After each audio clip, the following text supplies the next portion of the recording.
Hello there, my very good friends. On today's wrestling news, WWE has purchased one of the biggest wrestling promotions in the world. The Becky Lynch return is happening at WrestleMania. Tommaso Ciampa has a new mouth where his beard used to be. And Hulk Hogan, speaks about Vince McMahon.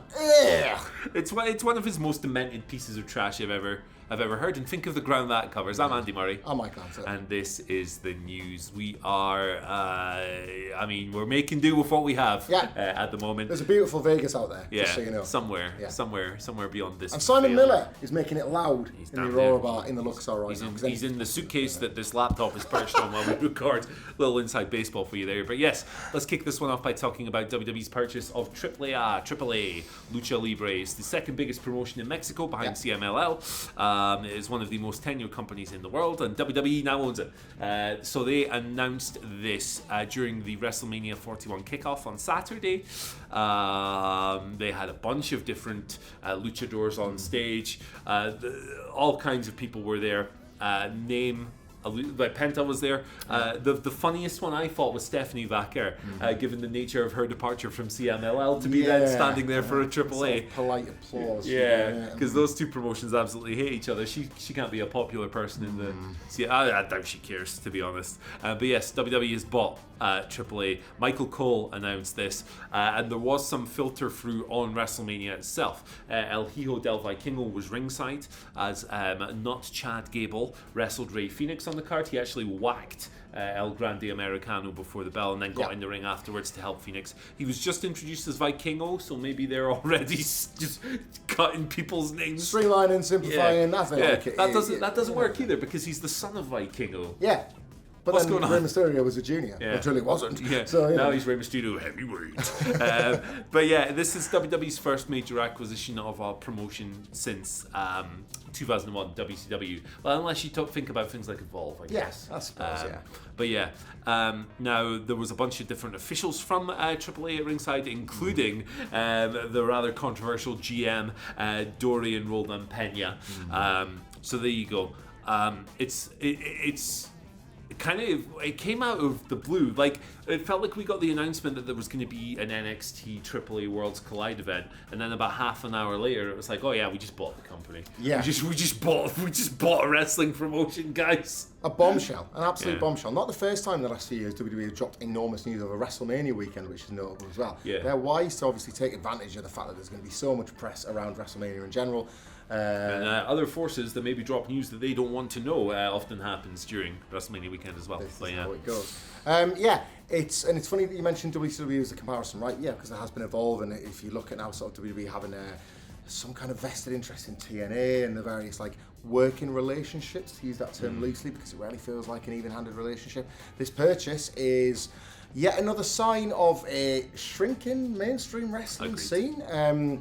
We're here at WrestleMania in Las Vegas this weekend, and the collective has been co-opted by WWE across multiple cards, where Bloodsport especially was notable for having several WWE wrestlers. Those wrestlers appear to have had one of the times of their life working that show, but it did, as a result, have a knock-on effect on some of the talent that would have previously worked for Bloodsport, and that extended to other shows in the collective, and as a result, feels like the landscape of indie wrestling over this weekend in particular is changing, and that extends to AAA too. Obviously now everything will have that WWE fingerprint on. We're preaching to the converted at this point, but you know what it looks like when WWE gets its hands on something. They want everything consolidated, they want everything within the brand, they are the market leader, and they believe their way is the way. So expect to kind of see that sort of methodology rolled out in whatever comes of this new AAA or however they decide to use it going forward. Troubling perhaps that El Grande Americano, a contentious character, defeats Rey Fenix, a shoot luchador, on the day that this news is announced. That may be a sign of things to come, maybe it isn't, but that was certainly a choice. Yeah, for sure. It's already quite a contentious angle, especially in Mexico, where the reaction has been wholly negative by all accounts. But yeah, so a lot to unpack with this. I think WCW is a really apt comparison in more ways than one, because have you watched AAA in the past few years? I haven't, but only because of the things I hear about it. Alright, well, I was brought up to never say, if you don't have anything good to say, don't say it at all, so I'll just leave it at that. I'll just mention WCW 2000, 2001. and I'll let you draw your own conclusions. I'm painting them with really subtle strokes here. It's crap. It's not generally. No, there's obviously lots of talented people on the roster. But it's booked by a guy who probably has about 1 million unanswered DMs asking if you've listened to his podcast. If you've not received one, are you even on Twitter? But no, like, I mean, look at some of the people that are involved there, man. Alberto El Patron, for goodness sake. I mean, obviously, I can't imagine WWE are going to want to do much with him. But obviously, Vikingo is a name who a lot of people have been excited about over the past few years. He's had his trouble with injuries recently, and maybe that slowed him down a little bit. But obviously, one of the most visually arresting spot-style wrestlers in the world. There's definitely some talent there for sure. I'm not in favor of wrestling getting smaller. Nope. This is a consolidation. This, to me, is an attempt at trying to increase market share. Well, it's not even an attempt to do that. They've bought market share. Yeah, they've bought some market share. It's the Mexican wrestling landscape is really interesting. CMLL and AAA hate each other. It's wild. So look, if you are a CMLL fan or whatever, as I am, I love parachuting in. I love CMLL particularly because I don't really have a grasp of the booking, so I can just parachute in and watch some matches and have a good time. I don't have to think about it. It's nice. So if you're a CMLL enjoyer, you're probably totally fine. You don't care. If you're a AAA enjoyer, you're probably thinking, hey, it can't get any worse. But I think that if you're someone who follows the patterns of wrestling history, the consolidation and everything getting smaller and everything being owned by more than one big kind of giant isn't broadly good because it limits choice for everybody. So as always, I view big business moves in wrestling with a cynical eye. That's the way I'm wired. I'm not a little fanboy who's just going to go, oh, you got the new company. There's good and bad to all of this stuff, and we give you both. Indeed, Worlds collide. If you are interested, and AAA is kind of coming your way for the first time, they will combine at least once before whatever happens next does with NXT for the kind of like the first of their kind. CMLL, of course, worked with AEW for Forbidden Door last year as part of the New Japan relationship and everything like that. So it does at least feel, for the short term, that there are dividing lines being drawn across multiple promotions. But before we jump into our second story, here's a quick word from our sponsors over at Surfshark. Surf into this ad. A big thanks to Surfshark for getting us to WrestleMania and sponsoring all of our content from Las Vegas. Surfshark's VPN is brilliant. It makes sure all your stuff stays private and secure when you're out and about online, and they have a 30-day money-back guarantee too. Not only that, but it allows you to change your virtual location to access all of your favorite content, which means you could watch all of WWE's shows on Netflix, not just Raw, but NXT and SmackDown as well. There's no ads, and it even allows you to see the extra content us Brits get to see too. Stuff like this.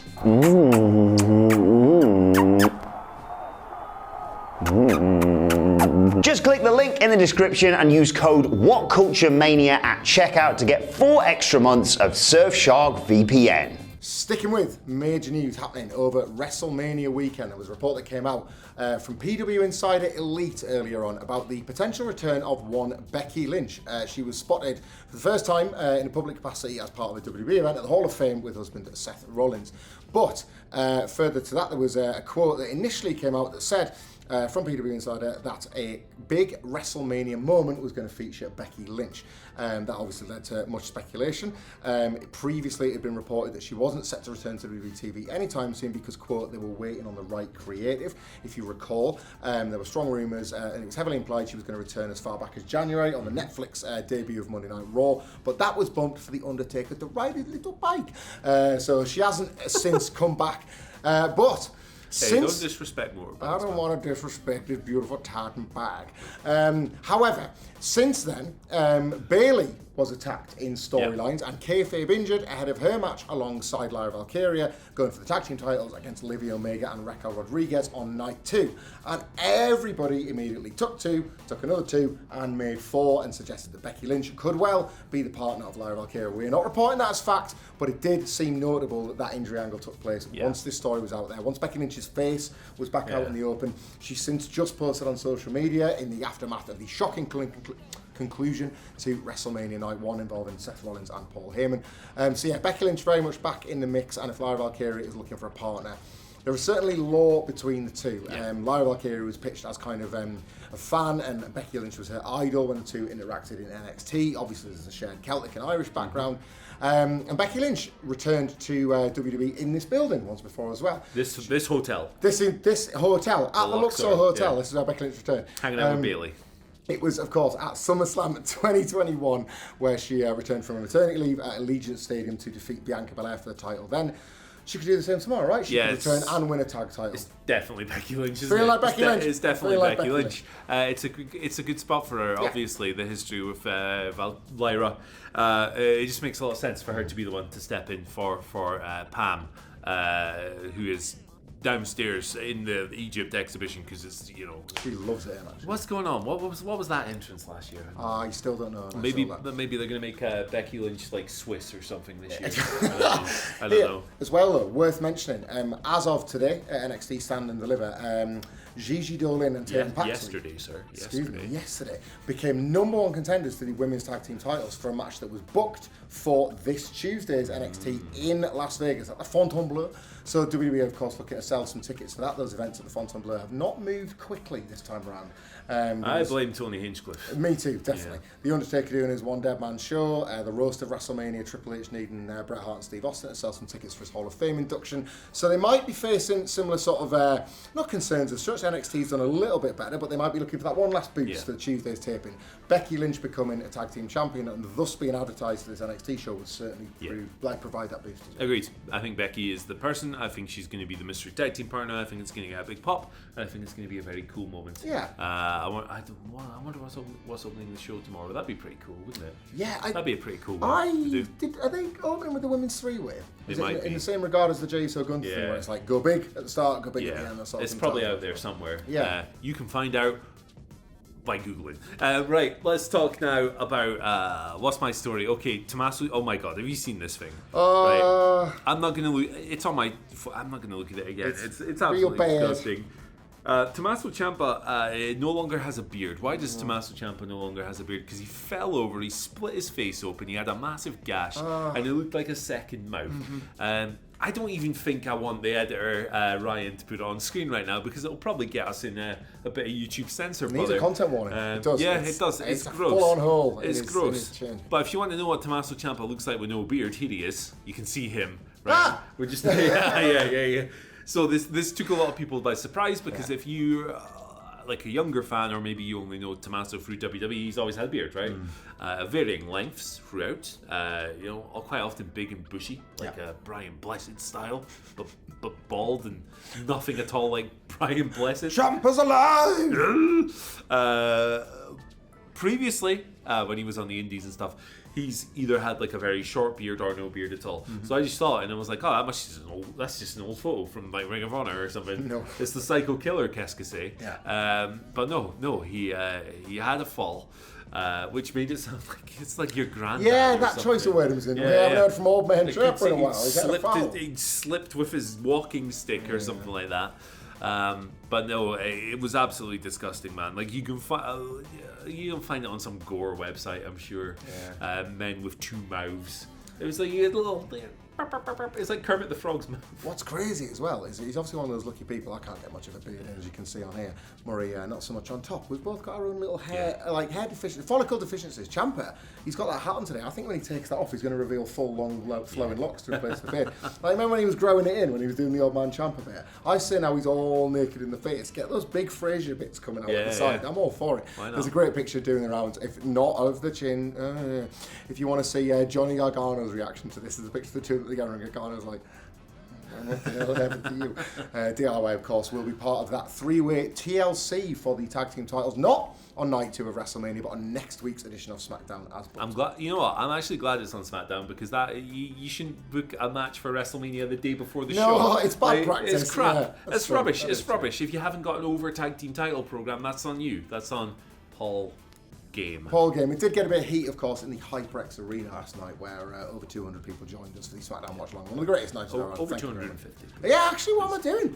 Yeah, we should like. Over 81,000 joined us in the HyperX Arena. It was one of the best nights any of us I ever drew had. WrestleMania, actually. It did. So but take that, Nick Khan. That got a bit of heat from our audience. But you know who else got a bit of heat from our audience last night? And rightfully so. Hulk Hogan. That guy's a loser. He's a freak. And, He's a freak on a leash. Hulk Hogan finds himself getting booed quite a lot now. And so does anybody when they talk in any terms, I suppose, about Vince McMahon. And also when you're a white guy and you use the M-word, that's, Not cool, Terry. It's not cool, Terry. Yeah, it's bad. And he's been running his mouth yet again about Vince McMahon, his obviously former colleague and boss and friend at one point. And this is great, right? So it was this was first initially taken from a 2009 interview, citypages.com, and then SAS Scoops have kind of like done a bit of padding around that. Yeah. And it's the Hulkster remembering the past, remembering the days when Andre the Giant would take a dump and fill a whole bath. That kind of past that kind of mostly, remembering the days of working 400 days. Why? Time travel, because he had to work Japan. That's how it works. That's how time difference works. That's how it goes. He's done a bit of that again. He was talking about how how things first came together with Vince McMahon. It was 1982. He was just getting the business from his father, all that sort of stuff. It was normal Terry and Vinny stuff, yeah? Quote. Doesn't work for me, brother. I moved in next door to him in Connecticut, taught him all about lifting weights, taught about riding motorcycles, and partying like a madman. And then I taught him about the wrestling business and making money. So Hulk Hogan has now decided that the Vince McMahon that he met was just a simple idiot that never knew how to ride bikes, how to lift weights, and certainly not book wrestling shows. No. So Hulk gave him that, and then wouldn't you know it, North American wrestling boom. Thanks a lot, Terry. Thanks a lot, El Tel, for yet another scoop from the mangled mind. So basically, what Terry Bollea is saying here is that he's Vince McMahon's dad. Yeah. He is Vince McMahon Sr. He's the one who introduced him to wrestling and riding bikes. Gave him a territory to gave him Bangor, Maine to see if he could get it over. That was probably Terry as well. The Bangor office.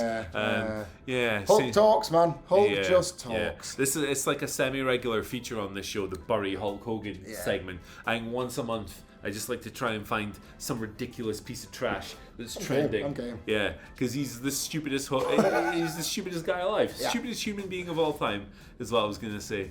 He is just, what's the word where you're a liar and it's just your pattern of behaviour and you don't know any better. We used to work loser. No, we used to work with one. What are they called? Pathological liars. Pathological liars. Yeah. He's a Philistine. He's a weirdo. He's a pathological liar.